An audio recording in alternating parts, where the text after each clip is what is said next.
Tragico incidente sul lavoro nello stabilimento CNV Costruzioni Navali Venete in via Moranzani a Fusina. A perdere la vita un uomo di 77 anni colpito alla schiena da una grossa lastra di metallo che stava tagliando e che non gli ha lasciato scampo, stroncandolo sul colpo. La vittima era arrivata insieme ad un collega dalla sede in via del lavoro a Dolo, facente capo a una ditta esterna di Rubano nel Padovano, specializzata nel recupero di materiali ferrosi. Inutile l'immediato allarme lanciato ai soccorsi. I sanitari del 118 sono intervenuti con un'ambulanza insieme alle volanti della questura, ma per il lavoratore non c'è stato nulla da fare. Sul posto sono giunti anche gli ispettori dello Spisal dell'ULSS 12 per capire la dinamica dell'incidente e soprattutto verificare per quale motivo un uomo di 77 anni si trovasse lì a lavorare.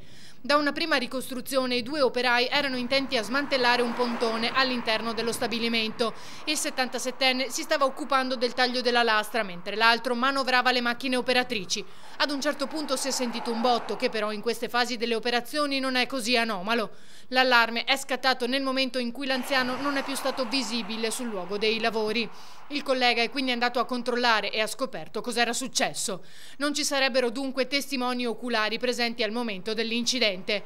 Al vaglio, oltre la posizione lavorativa dell'uomo, anche il rispetto delle norme di sicurezza. Sul posto i vigili del fuoco. L'area è stata sottoposta a sequestro. Ma questo non è stato l'unico grave incidente sul lavoro della mattinata. A Oriago di Mira l'impresario di una ditta edile è caduto a terra da diversi metri di altezza mentre effettuava un sopralluogo sul tetto di un edificio in via Vasto.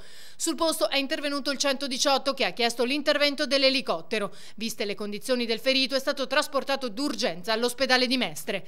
Per l'uomo, anche lui di avanzata età, 74 anni, un grave trauma toracico e diverse fratture.